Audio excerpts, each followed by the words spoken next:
Hello, so I'm going to show you my Atemoya and Cherimoya garden and show you how I pollinate, because I saw somebody asking, and it's a pretty simple process, and it's actually pretty interesting how Atemoyas and Cherimoyas, sugar apples and llamas, how they produce fruit, and it's really cheap to start with. So this is all you need.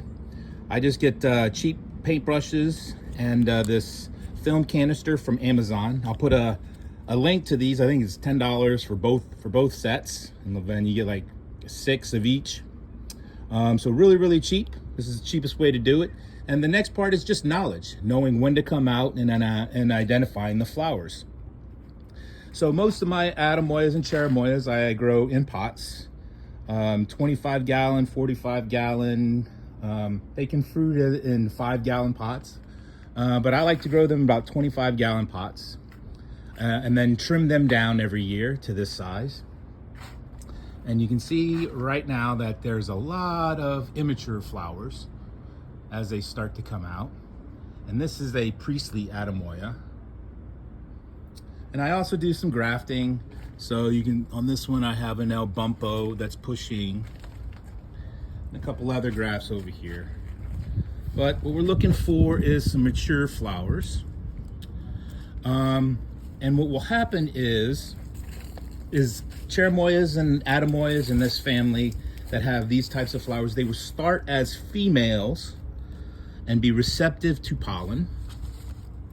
And here's one that's almost ready, and you could probably pollinate. Yeah, so you can see that it's opening, so you could pollinate this. And what I would do is I would take my brush, and I've collected some pollen last night and the night before, and you can, I don't know if you can see it in there. The reason I use black canisters so you can see it. And then I just take my paintbrush, dip it in there,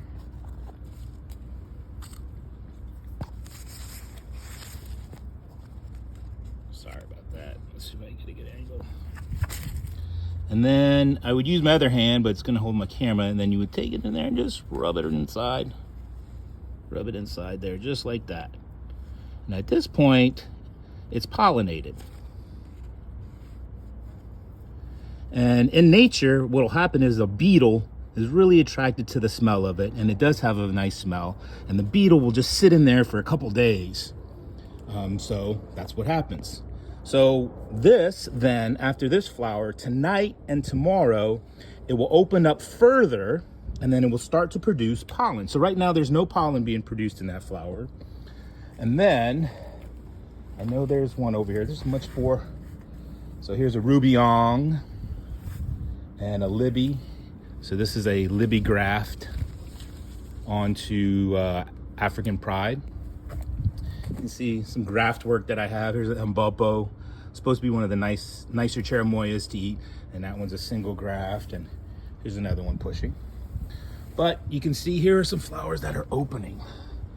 Okay, and then so this opens, and inside there, and I pollinated this one last night, but you can see inside there will be some pollen formed, and when it fully opens, you'll be able to take your brush, your pollen and your canister, and just brush it into there. And then you'll see these petals will kind of break off, and some people do. So just break them off to know that they've been pollinated. And then if they're pollinated, then they'll start to look like this. And at this stage, if it wasn't pollinated, if I did that, it would fall off. So these two are pollinated. And then this one, let's see, this one I pollinated as well. So I did a good job of getting out here and pollinating these. But you can see that if you take care of them, and I trim them down, I don't want a whole bunch of Atemoyas and Cherimoyas. I'm just feeding my family and the different varieties. And these are all different trees, and as I collect scions, I graft them onto there, and they make different cocktail trees. So hopefully that gives you a better idea. Oh, here's another female flower. And there's another one back there. And tonight, it will turn into a male flower, and I'll come out here and I'll take a video of us collecting that.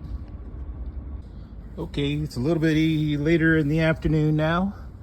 And you can see how the flower now is fully opened. So then I can take my canister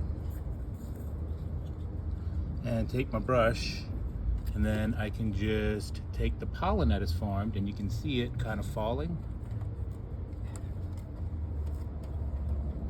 into the canister, and I just collect that. Good shot.